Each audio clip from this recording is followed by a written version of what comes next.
Okay guys, hello and welcome to my channel. And for today's video ay paparamihin natin itong Aglonema tricolor through propagation. So tara guys, samahan nyo kami and magmabalik kami after this video.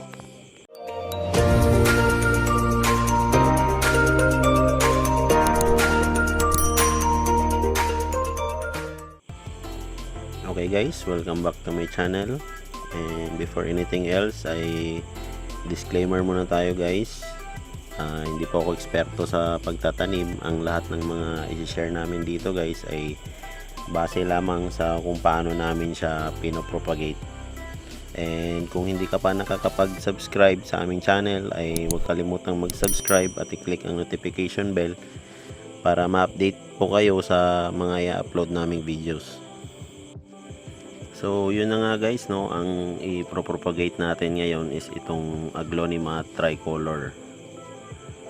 So matagal na ito sa amin guys, and kung mapapansin nyo medyo wiggly na siya.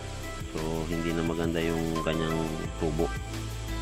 So para maparami din natin siya is i-ano na lang natin, i-propagate na lang natin siya. Ayan, kung mapapansin nyo guys medyo wiggly na siya. So para ma-check na rin natin yung sa ilalim kung baka merong nag-rot or baka mayroong nabulok. Okay guys, so ang una natin gagawin ay tatanggalin muna natin siya sa kanyang old pot, and then lilinisan natin siya ng tubig. Ginagawa namin to guys para malinisan yung kanyang roots, para kung mag-cut tayo mamaya guys ay makita natin kung saan tayo banda magka-cut, para maiwasan natin na baka yung makat natin is doon sa kanyang nodes. So hindi natin gusto yun guys, kasi dapat hindi natin makat yung kanyang nodes, kasi doon lumalabas yung new growth or yung bagong ugat or yung bagong pops.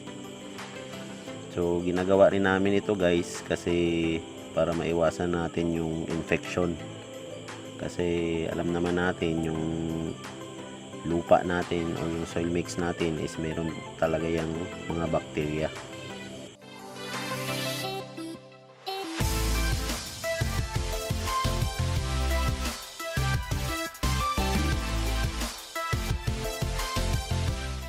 Ngayon naman guys ay gagawa muna tayo ng ating fungicide solution para maiwasan natin yung infection. So ang gamit ko dito guys ay 7. So nabibili lang ito siya sa ano guys, sa Lazada. Ayan guys, haluin lang muna natin.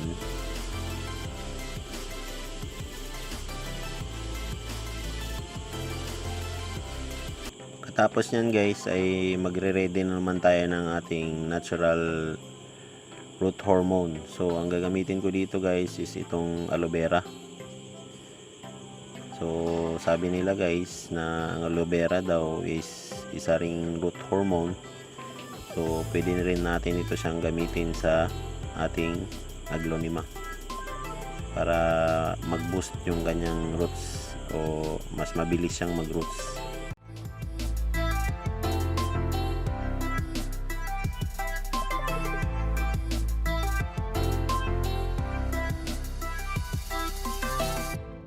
So ito na guys, ready na yung ating fungicide solution and yung ating natural root hormone.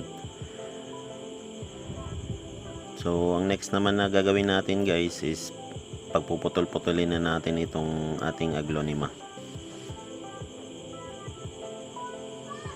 So i-check muna natin guys kung saan yung pwede natin i-cut, kung saan tayo pwede mag-cut. So dito guys pwede na natin siyang i-cut dito. Ayan, para meron pang matirang roots. Ayan. So meron na tayong isa, and then tatanggalin lang natin tong ibang mga dahon para makita natin yung kanyang nodes, o yung kung mapapansin nyo guys meron yan siyang maliliit na bukol. So dito pwede tayo mag-cut dito.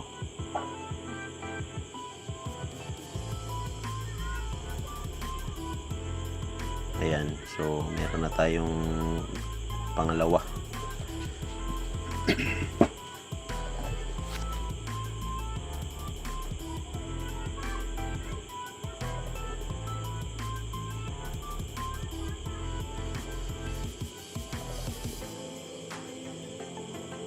So i-check muna natin guys kung saan banda yung kanyang nodes.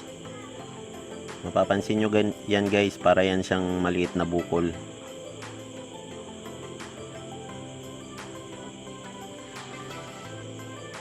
So ito, tatanggalin na lang natin ito guys, kasi pwede na ito siyang itanim na ihiwalay sa mother plant. Ayan. Yan guys, kung mapapansin nyo, meron siyang maliliit na nodes. Ayan. Diyan lalabas yung bagong pops guys, or yung bagong roots.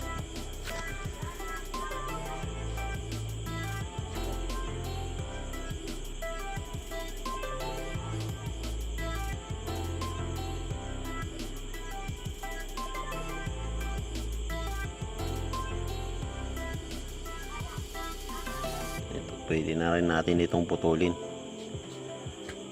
Ayan. Kasi meron din naman siyang ugat, tsaka meron din naman siyang nodes.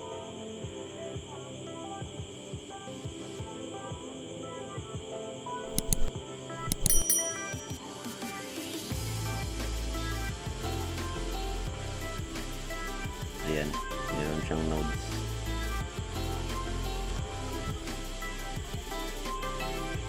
So puputulin rin natin siya dito guys, kasi mabubuhay na to.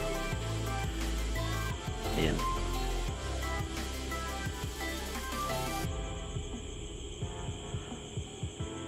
So lilinisan lang muna natin para malinis siya.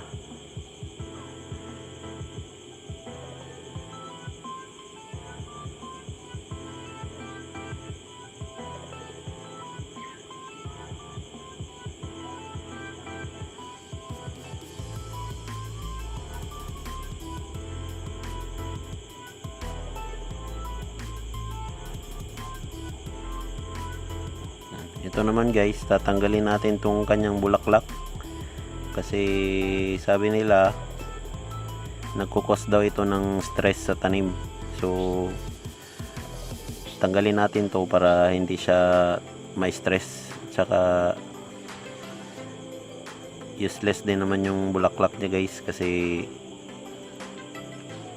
ang habol naman natin dito is yung gaganda yung kanyang dahon.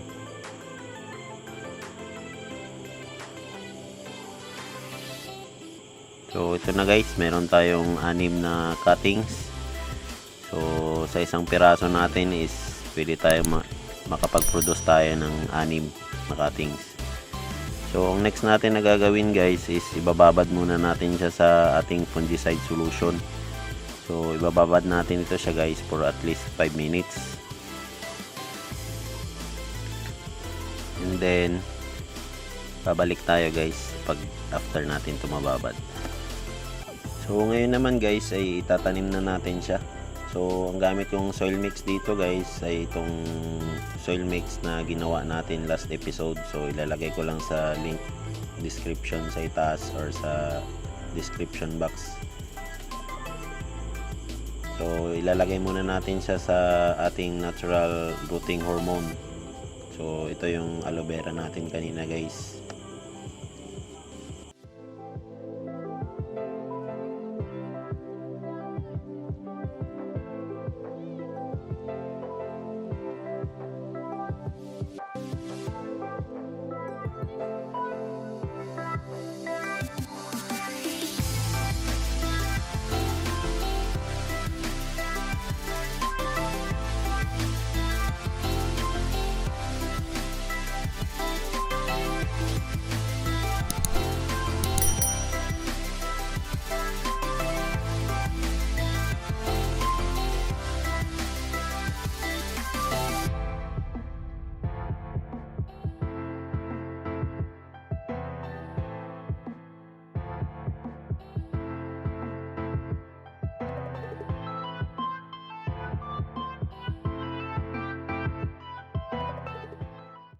Okay guys, so ito na lahat yung mga naitanim natin guys. And ang last na gagawin natin is didiligan natin siya. So kailangan natin itong diligan guys para hindi siya matuyuan. And mas gustong gusto nila yan guys na dinidiligan sila. Pero make sure lang guys na yung ano natin, yung soil mixture natin is fast draining para may assurance din tayo na hindi siya mababad sa tubig kasi nagpo-cause siya ng root rot o pagkabulok ng mga roots. So dito ko muna siya ilalagay guys for 7 days and iwasan muna natin na mabilad siya sa araw kasi paparots pa naman natin siya. Okay guys, that's it for today's video. Thank you for watching and see you in the next episode.